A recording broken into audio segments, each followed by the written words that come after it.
All right, this week we're going to talk about three different things. We're going to talk about how much money do you actually need to buy a house, because this comes up often. A lot. Mm-hmm. And it's maybe one of the biggest myths in real estate is, do you really need 20% down? So we're going to talk about that. We're going to talk about what happens with probate wills and trusts, because we've come across quite a few of those lately, right? And common pitfalls, snags, things, how you can protect yourself and really set up your heirs, because you want this to go smooth if something happens to you. And then third, let's talk about staging, because staging is kind of a weird topic, because do you actually need to stage the house? What's the point of staging the house? And why are we going to spend all this money staging the house when there's new virtual options? So let's talk about all three of those. Perfect. Very good. Let's jump into it. Let's dive in.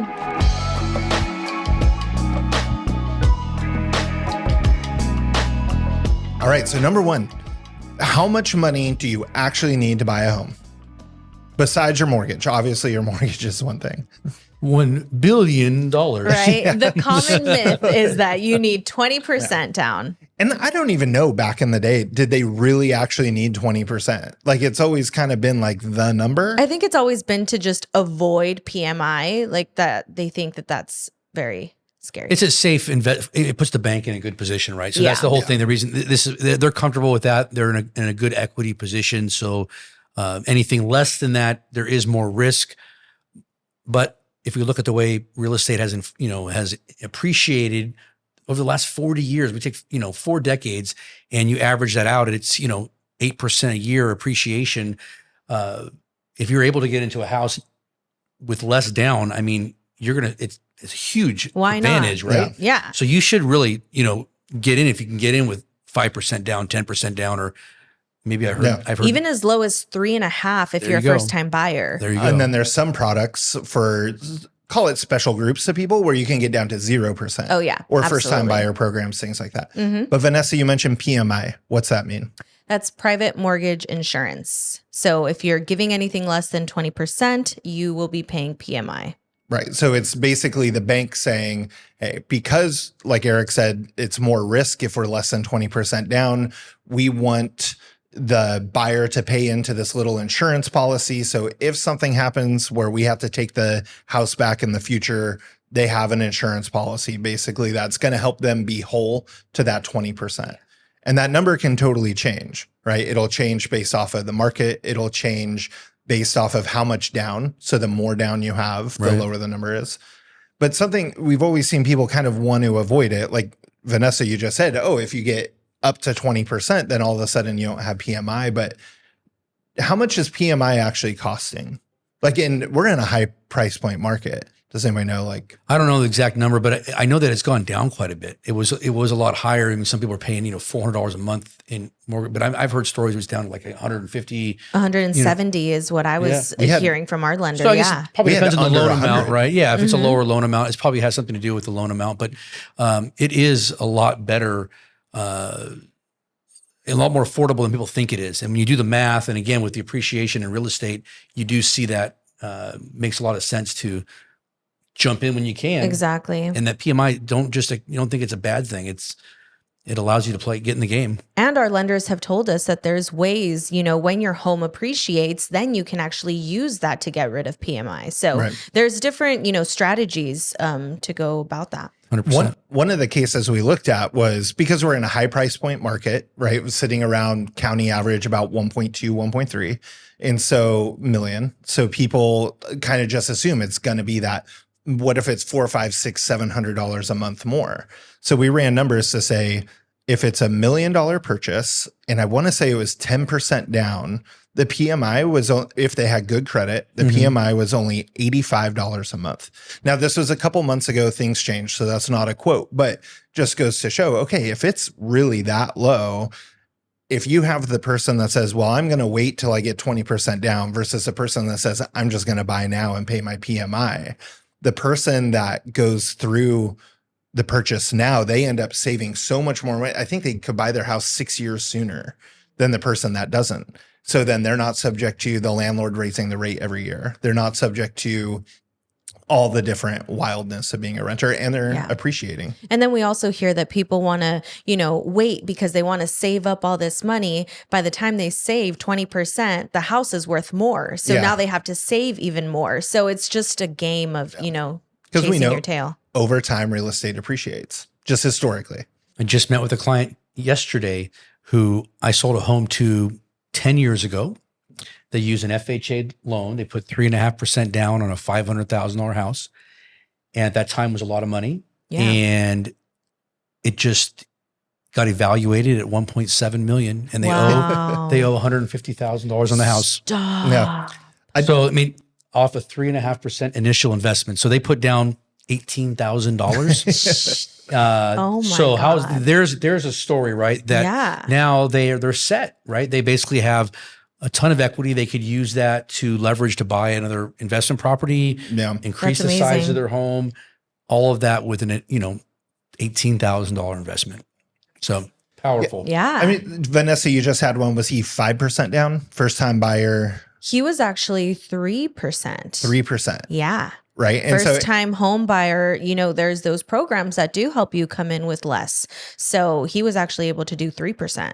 And that was around $600,000 purchase price. So public math is tough for me, but it's about between $15,000 and $18,000 down is that he put. Yeah. Right. And then we'll run into some of those cases where I've had a buyer before. He was a VA buyer. So military buyer, he was able to do 0% down. But then with the credit we were able to get him with the lender, he put truly $0 out of pocket. Yeah, that's He had to amazing. put down his initial deposit. So I think his deposit was 2%.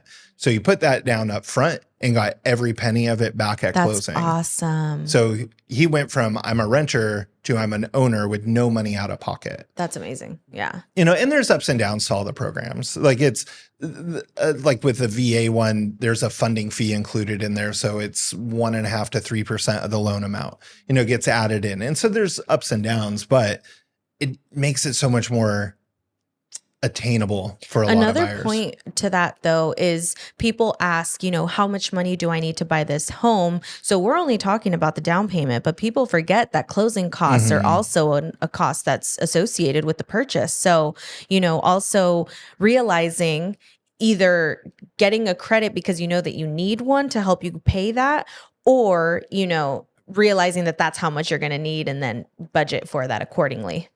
Totally. And that's, that's the power of this. And I think when we get that out there, it's never too soon to talk to one of us, right? Exactly. Reach out, find out what your options are. It's an education. You might realize, you need to still wait a year to, season that job you have to get the income, but maybe you don't. It could be an expensive phone call you don't make, right? So make that call, reach out to us, and find out what your options are. I had a buyer once that said, I actually met him at jury duty of all places. Because you're sitting around for a week doing a lot of nothing. Right. And he said, we're thinking about buying a house, but I'm going to wait till my credit score gets better. It's like, okay, well, what's your credit score at? Like just roughly, what do you think it is? And he goes, well, it's only a 780 right now. I won't wait till I'm over an 800. Oh my God. I'm like, well, I mean, again, very general numbers, but usually once you're above about 740, 750, you're pretty good. It's all the same. Those little changes aren't going to change anything for you. So then all of a sudden he was in contract on a house 3 months later, whereas he was thinking he might have to wait another year to buy a house. Crazy. Yeah. Just because you hear, I need 20% down. I need the best credit score possible. Well, not always. Yeah. And like you said, the penalty of waiting sometimes, maybe it's not really a penalty, but in hindsight, exactly. owning that home might have been a lot easier. Yeah. Everybody always says like, I should have bought 2 years ago, last year, whatever it is, and then they're looking now at the situation and they're like, oh my God, I missed. And there's some security there too, knowing that you have your fixture housing cost and you know that it's yours, right? Definitely. I mean, you're paying on it, but it's yours, right? So it's anyways, first time home buying, it's super important. It's definitely difficult. It's expensive where we're at, but you got to get in where when you can. So it's a big deal. If they have the income, right? You need the income to make the payments. So that can be difficult. We have a lot of tech jobs that people might have higher incomes and less on hand cash, right? So if we're talking about 5% down, $1 million loan is $50,000 compared to needing the $200,000 they thought. Saving up to $200,000 is not a small feat. Even $50,000 isn't a small feat, but it's a lot more attainable than $200,000. Totally. So people are surprised, I think, sometimes, which is why we bring it up. Exactly. Right. All right. So number 2, let's talk about probates, wills, and trusts. For sure. So we're going to talk about all this to avoid probate. Yeah. So that's the bottom line. So we don't want to use, we don't want to set them backwards. There you go. Right. Exactly. But we don't want to, I mean, we deal with probate. We're very well versed in it. What is probate? So probate's when somebody dies without a will and a trust, and basically the state has to step in to determine how their assets are divvied up, and it's very expensive. I think minimum fees attorneys charge $25,000-$30,000 just to start a probate. So it's a lot of money is just wasted out of what is, either your inheritance or what you want to give to somebody. And this all can be avoided with setting up a trust right away. And people always think, well, I don't have enough equity in my house, or I only own one house, or I don't even own a house. Or I'm young. I'm young, right. What's going to happen to me, all of that. So it's never too soon. But as soon as you start to attain some assets, or even if you have children, you want to have a plan set in place on what happens in the event that you die. Yeah. And no one likes to talk about death, but hey, it all happens. It's a reality. It happens to all of us. So what we're working on and what we want to put out there to everybody is reach out to us. We have some great attorneys that we work with, and we can at least start to educate you on this process. If you've already purchased a house, it's not, they can go back and amend that paperwork, add the trust name. You don't have to do it before you buy. There's all kinds of myths there, but basically it's never too soon. It can only be too late. So basically what it is then on your passing, or another way to think of it is on your parents' passing, if they don't have a will or trust established already, that it basically instructs the state, this is who the property is going to next. Right. Or this is who the assets are going to next, or how they're being divided out. Yeah, it's just like it's a roadmap, basically. I mean, there's all legal mumbo jumbo in there, right? But I mean, we are not lawyers. We are not lawyers, right? But I mean, but basic terms, right? It basically gives a clear roadmap on how to disperse your assets. And it makes things very smooth. It makes less stress on when you're gone, you don't want to put that burden on your family. I mean, it's, so there's some things that have to come up. You got to, who's going to be your trustee? Who do you want to point that responsibility to? Yeah. And that is asking a lot, because there's a lot of work for someone to be a trustee. That's the person who manages all of your assets when you go. And then there's the beneficiaries. Those are the people that are going to inherit exactly what it is you're passing on, whether it's cash, investments, real estate. So all that is kind of how it's put together. And one thing I just learned recently, which was pretty interesting, was minor children. So if you have a child not of age, they're not an adult yet, there's a reason to have a trust set up and basically to avoid, I don't know what the right word is for it, guardianship, or there's basically your child could be left in limbo, and do you want to do that? If you have a will, or a trust set up, you can clearly say where that child's going to go, who they're going to be with in the event that something happens to you and your child's not left an orphan. I guess they're an orphan, right? But they're not left without some sort of direction. Where do they go? Because it can get ugly, right? As one person says, we're going to take care of that child. And everyone's, well, I want well, that's not what I wanted, and I didn't put it out there. I didn't tell everybody. So it's not always just for real estate, and that's kind of another important thing. And I love that we're talking about this, because obviously I'm a lot younger and I don't have any,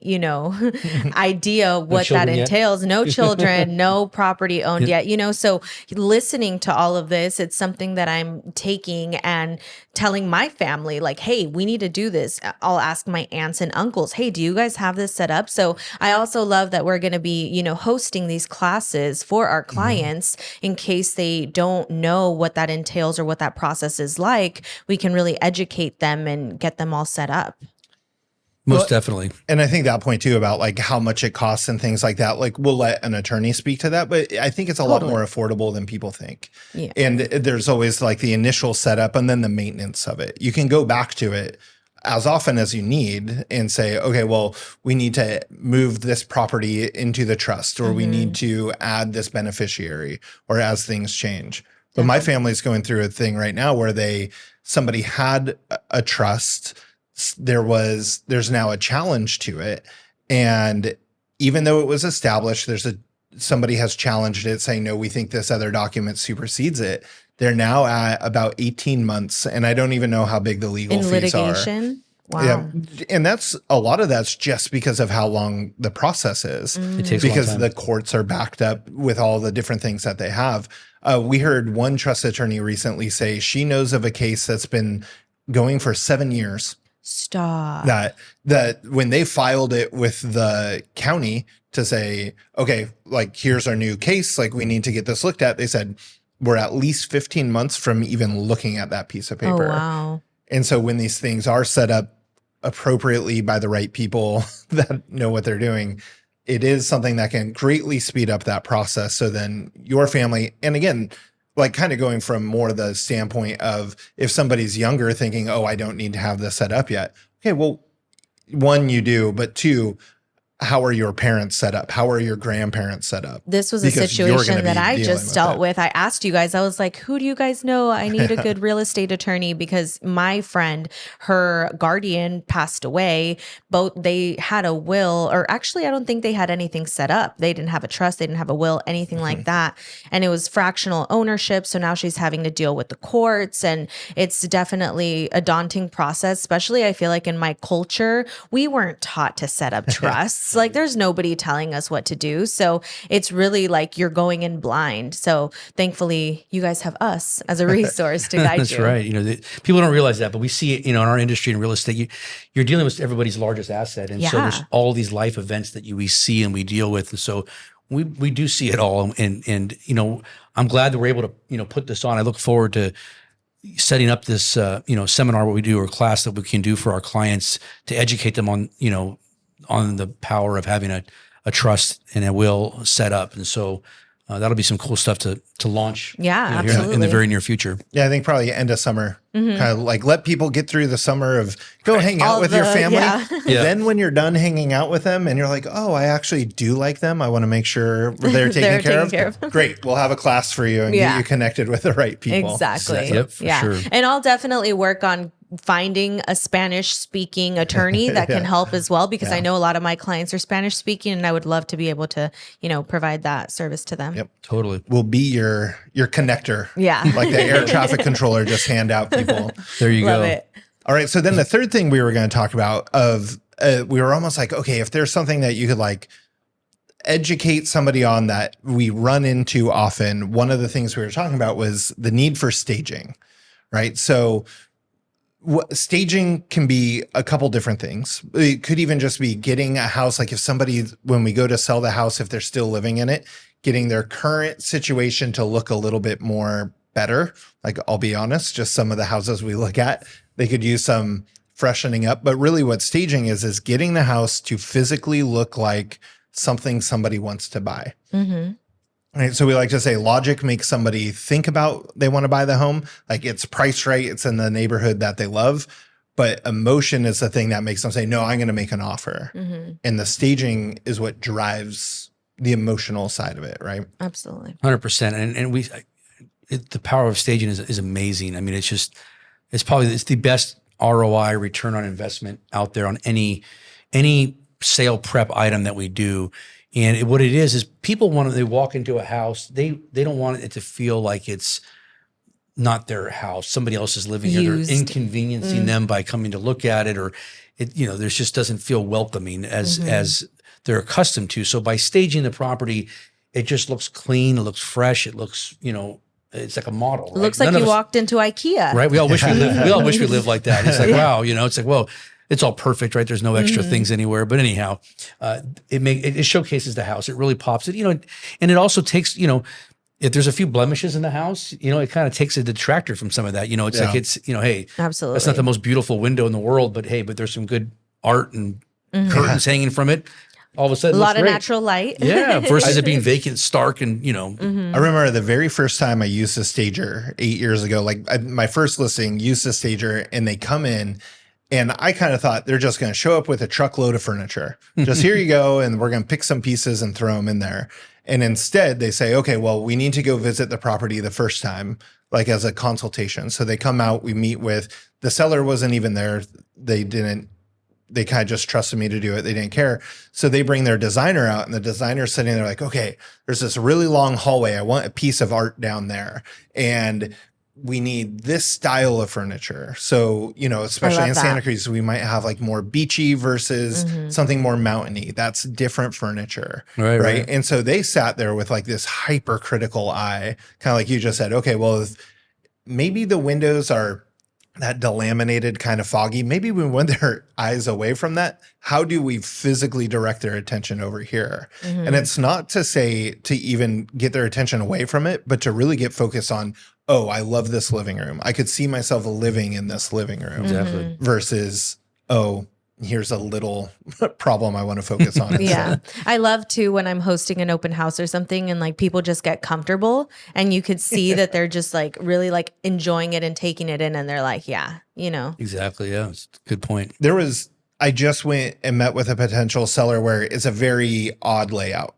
It's a 3-story townhome. So it's built very vertically, right? Yeah. There's a lot of stairs. Those are challenging, yeah. It was also built in the late 90s where for some reason, all our builders decided, you know what we should do is build a little cove to put a TV. Right. And that TV is like 32 inches. Oh, yeah. Right. And it's, 2 feet deep, where our TVs now are like over 50 inches and 2 inches deep. Thin, right. yeah. And so it's like, man, what do we do with this space? And you could tell the living room was designed to face a certain way, but it's not the way you would do it anymore. And that's where staging can come in and say, no, I'd like to imagine buyers don't have imagination, or I like to liken it to buyers do not have an imagination. They need you to show them how the house lives. So if we can say, hey, no, we're going to face this couch this direction. They say, this makes more sense instead of staring at this fireplace with a hole above it. Yeah. And that's where staging can help them not have to think too hard about what would it look like here. When do you think staging became really popular?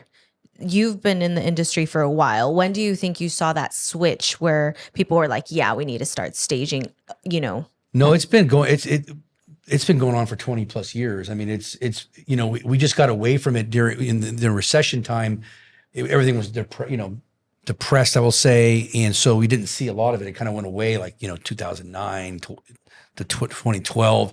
It was very few properties that were being marketed properly. But as soon as the economy, the market turned, it was back to staging full speed. And it's bigger than ever now, just because there's just more. Furniture's easier to get, the inexpensive, lightweight stuff that shows really well. It might not be that heirloom piece of furniture that you want to buy to keep for 30 years, but it works for either a budget or to make the house look bigger. You don't want to put an oversized sofa or some big crazy sectional in a staging job. Definitely. So there's definitely, that's where, the stagers we have are so in tune with what the latest trends are. They're basically great interior designers, and you get that service as part of, we get involved and we stage your property. It's, it's just such a high level of marketing and staging, and, it's the best. I mean, it's great. And so now, and you kind of mentioned, that it's like we got away from it for a while. I do think it really becomes more important in a market where it's a little bit harder to sell things. It takes longer. We need to drive the emotion a little bit more, right? Like we're getting more to a balanced market now. Before you could probably, in the peak of the market, there were people not even looking at the houses, just throwing $200,000 over asking just to try to lock it up. Right. Whereas now we do really want to walk the buyer through the experience of what it'll be like to increase the number of offers that we can get. It's important. Yes. So to your point, it's definitely more important, only because at the end of the day, it helps the house sell. It's always been important though, because it always will net the seller more money, but not every seller listens to that or doesn't see the value in that. And so Yeah, when the market's crazy, you don't have to stage it. The house is going to sell, but they left money on the table. So I mean, there's a lot of money on the table, and when the market was down, people, when there was I mentioned the recession, people were losing money. They were like, hey, it was a very crazy time. They just didn't care. I mean, so why spend the money staging when they're taking a loss or something? And that was, unprecedented times that we don't see that, happen anytime, in the long future. One trend kind of coming around now, though, is virtual staging. And I think it's something that we're going to see more of as AI tools make it a lot easier. So a virtual stage is where essentially you take a picture of a vacant room. I've even seen it where you don't even need a vacant room, but some people use computer generated furniture to overlay on top of what they have. So you're just taking photos and you're putting in fake furniture, and sometimes it looks really good. But what do you think about virtual staging versus physical staging? Vanessa, I'll let you go. I was going to say, I have my opinion, but yes. It's interesting. The home that I just sold in Salinas, it was virtually staged. So in the pictures, obviously you look at it online and it looks great and everything. And then we got into the home and you could see that it didn't look like it did in the pictures. And I feel like sometimes that kind of discourages some people because they're really excited to see it online on Zillow, Redfin, whatever they're searching on. And then they walk in and it just kind of meh. Blech. Yeah, it's just like, it kind of cancels that emotion. Yeah, it kind of just makes it like, they were excited and then they got there and they're like, huh. Yeah. And I feel like also too, when you're not expecting it to be vacant and you think that that's what it actually looks like, that's when it's like a real killer. Yeah. It shows, I mean, if you're representing a buyer, it does show your seller is maybe a little bit cheap, right? I mean, you virtually stage the property. It costs you $500, $700. Let's face it, our property here, the average home's $1 million. Invest $5,000 into staging your home. That $5,000 will turn into $50,000 or pretty easily. And the home will sell much sooner. Yeah. So we need to show, more people need to see that. And unfortunately, not everybody believes in the marketing that we do, and they don't want to spend the money, so they don't always hear that. However, that's the only way we do it. Yeah. I mean, it's not everybody, but the ones that do listen, it's a huge. Who you work with matters. Totally. And I do pretty much what we want to say. I do think if we look at it like a Swiss Army knife, the one place that I could actually see virtual staging being really handy is deep fixers. Not like a vacant home that just needs a little bit of lipstick, that we like to call it, but sometimes when it's like a true fixer of a property, if we're not going to stage it, like we're probably not going to encourage our seller to, you have mold on the walls. We're probably not going to say, hey, let's bring in this furniture. Trust me, this is going to get it done. But we could use virtual staging in that place to say, again, to help with the imagination, right? Because if not every buyer has the top imagination or is even just a visual thinker or a learner, then we can come in and say, okay, well, this is what the house looks like now, but look at this potential. Exactly. And that can be super helpful too, even just to that buyer that maybe they already like the house, but they don't know what to do. And we can have that, we can provide them with that virtual, kind of design thing where we can do it after the fact. After the fact. And how do they want to furnish their house? And that could be a service that's really useful to somebody, hey, how can I set this room up? Well, let's just use our AI tools we have or our, virtual staging programs and, show you how you can, maybe you don't like the way it was staged and we can reconfigure it.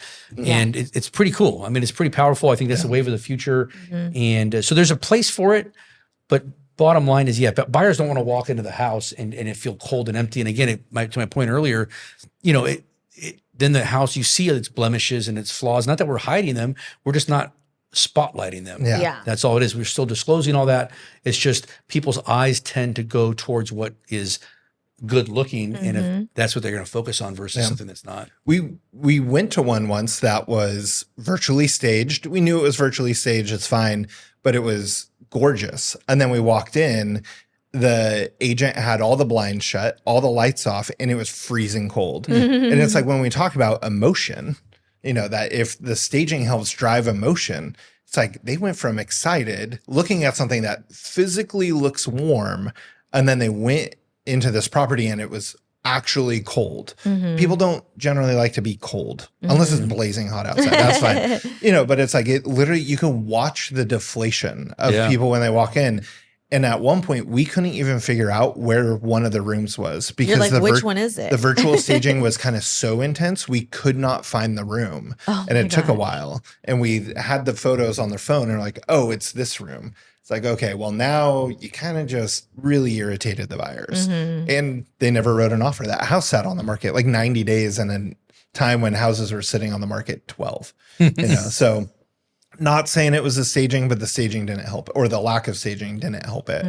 So that's a great topic, though. That's a good one. I mean, staging is the best tool we have in our tool belt. That I always get comments about it at our open houses. Right? They're like, "Oh my God, this furniture is beautiful. Are you guys selling it with the furniture?" And I know of one stager where, and this is where if there's a range, this is the highest range there is, and this isn't for everybody and definitely not for every listing, but I know of one stager where they literally will purchase the furniture for that home. Then the goal is to actually sell the furniture with that home. Oh, wow. And that they're so customizing it to, okay, if this is where the ocean view is, and this is the neighborhood, like in the Villas where they're all newer construction compared to some others, or at least very modern looking construction.